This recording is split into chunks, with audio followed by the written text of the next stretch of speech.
आज हमारा यह प्रोटेस्ट है कि हम ठिया आंदोलन के जरिए धरना आंदोलन, ये जो धरना आंदोलन है ये यहाँ के केंद्र सरकार को इशारा देने के लिए रखा है कि जिस धनगर समाज जो महाराष्ट्र में पिछड़े वर्ग में, अति पिछड़े वर्ग में आता है, कैटेगरी कौन सी है उस सारे का? महाराष्ट्र में एंटी नोमैडिक ट्राइब में धनगर समाज आता है, लेकिन केंद्र सरकार में हमें केंद्र सरकार ने ओबीसी का आरक्षण है केंद्र में, लेकिन घटना के अनुसार और डॉक्टर बाबा साहेब अम्बेडकर घटना के जो शिल्पकार है विश्व रत्न डॉक्टर बाबा साहेब अम्बेडकर ने हमें संविधान के तहत जो आरक्षण दे रखा है वो अनुसूचित जनजाति का है। कलम 342 के तहत CO 22 कॉन्स्टिट्यूशनल ऑर्डर 22 के तहत जो 1 to 47 की जो लिस्ट अनुसूचित जमाती के है उसमें धनगर ओरान धनगर नंबर 36 पे है, लेकिन आज तक ये अमल नहीं हो पाया भाषा की वजह से। जो धनगर है हिंदी भाषिक में वो महाराष्ट्र में तो धनगर बोला जाता है, लेकिन कई कई प्रदेश में जैसे बिहार, झारखंड और ओडिशा में धनगर का धनगर करके उन्होंने घटना दुरुस्त की है, लेकिन महाराष्ट्र में आज तक धनगर समाज अपना हक मांग रहा है, न्याय के लिए झगड़ रहा है। लेकिन आरक्षण का अब आप लोग क्यों मांग कर रहे हैं? क्योंकि तमाम सवर्ण समाज के मंचों से कहा जाता है कि अब छुआछूत खत्म हो गया, भेदभाव खत्म हो गया, अब आरक्षण खत्म कर देनी चाहिए। ये छुआछूत की बात नहीं है। आरक्षण तो पहले से 1950 के तहत डॉक्टर बाबा साहेब अम्बेडकर ने संविधान के अनुसार जैसे जिस जाति को तब जाना जाता था अपने अपने व्यवसाय के अनुसार है, अपने अपने जाति के अनुसार है, किसी के ऊपर अन्याय नहीं होना चाहिए, इसलिए संविधान ये है और संविधान सर्वश्रेष्ठ है, उसी अनुसार आरक्षण दे रखा है। हम लोग नए से आरक्षण नहीं मांग रहे। मैं और एक बार बताना चाहूंगी, हमारा आरक्षण पहले से है, उसका सिर्फ अमल करना बाकी है जो धनगर समाज अनुसूचित जमाती में है।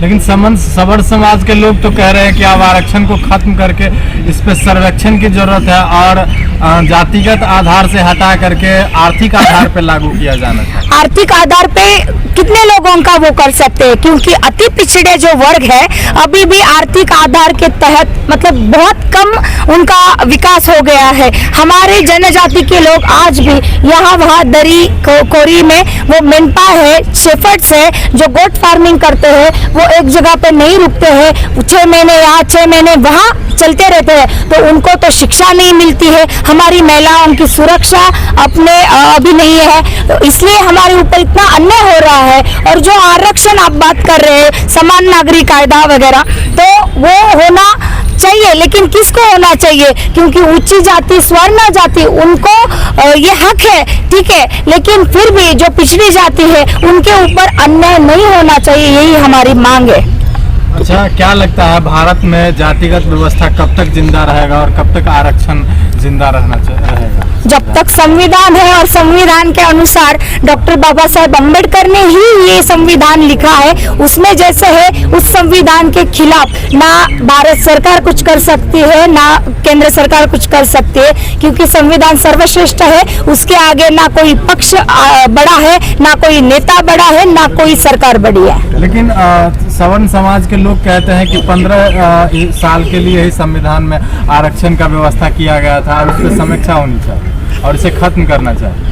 वैसे तो ऐसे 10 साल में जो सर्वेक्षण होना चाहिए वो तो टाइम पे किया नहीं जाता है। वैसे ही आरक्षण जैसे ओबीसी का आरक्षण जो 10 साल में जनगणना होती है वो भी तो सरकार ने की नहीं। आप लोगों को भी पता है 2011 के बाद ओबीसी की जो जातनियां जनगणना मतलब होनी चाहिए, उसके आंकड़ा मतलब उसकी जो संख्या है 2013 के बाद मोदी सरकार आई, लेकिन उन्होंने उसकी जो संख्या है वो आगे आने नहीं दी और 2021 में आरक्षण भी नहीं हुआ। जनगणना समर्थन में है? हाँ, जनगणना होनी चाहिए।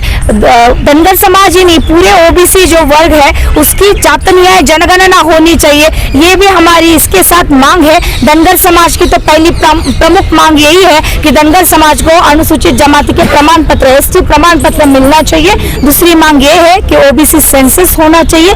आज अधिवेशन चल रहा है, अधिवेशन के तहत हम लोग ये मांग कर रहे हैं राष्ट्रपति महोदया, पंतप्रधान मोदी जी से मांग कर रहे हैं कि धनगर समाज को न्याय दिया जाए। हमारे जो चरवाहा समाज है, जो उत्तर भारत में पाल, बघेल, गडरिया, यहाँ पे समर्थन देने भी ये लोग आए हैं, क्योंकि हम सब पूरे भारत में एक ही है। महाराष्ट्र में जैसे धनगर बोला जाता है, वैसे कर्नाटक में कुरुमा धनगर है, पाल, बघेल, गडरिया उत्तर भारत में बोला जाता है। सब हम लोग एक ही है, लेकिन अलग अलग जगह पे अलग अलग भाषा होने के कारण उसका प्रोनाउंसिएशन अलग अलग होता है। और जो धनगर हिंदी भाषिक में हुआ है, हमारी इतनी ही मांग है कि 1956 के लोकसभा बिल के तहत उसमें घटना दुरुस्ती का एक अध्यादेश होना चाहिए और केंद्र सरकार को सिर्फ उसमें अमल करके धनगर समाज को एसटी के प्रमाण पत्र देना चाहिए। एक सवाल और ले लीजिए। आपने जो कहा है कि जातीय जनगणना पूरे देश में होना चाहिए, लेकिन कुछ लोगों का कहना या अपना जो भारत की जो पिछड़ी जाति है उनका कहना है कि भारत में जातीय जनगणना नहीं, गरीबी जनगणना होनी चाहिए।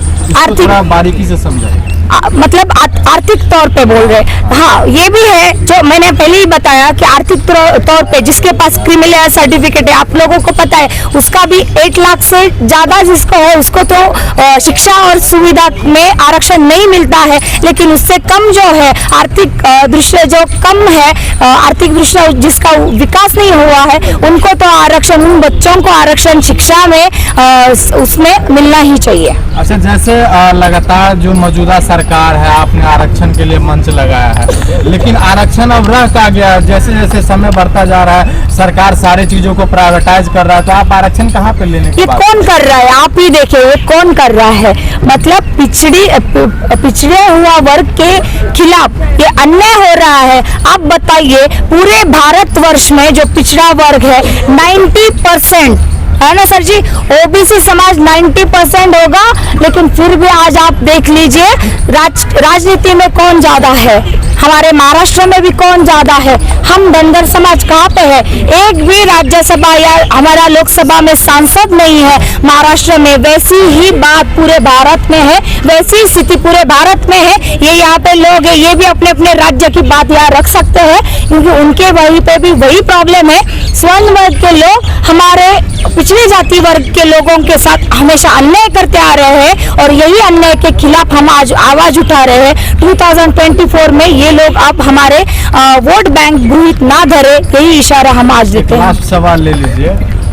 पहले तो कहा जाता था कि इस देश में अछूतों को आरक्षण मिला है, लेकिन अब क्या कहना चाहते हैं, क्योंकि EWS लाके अब सवर्णों को भी आरक्षण दिया जा रहा है। उनको भी 2019 में मेरे ख्याल से 2019 में स्वर्ण वर्ग को उनकी कहीं पे ना मोर्चा था, ना धरना था, ना आंदोलन था, फिर भी 10% स्वर्ण वर्ग को आरक्षण दिया गया। EWS का भी आरक्षण लागू किया गया। लेकिन जो 70 सालों से धनगर समाज आज तक चिल्ला रहा है, भीख मांग रहा है, और ये बहुत मतलब खंत की बात है कि मेरे हाथ में आप देखिए संविधान है, जो भारत का संविधान सर्वश्रेष्ठ है, इसका संविधान का अवमान केंद्र सरकार और राज्य सरकार कर रही है। इसलिए हम इस सरकार का धिक्कार करते, निषेध करते हैं।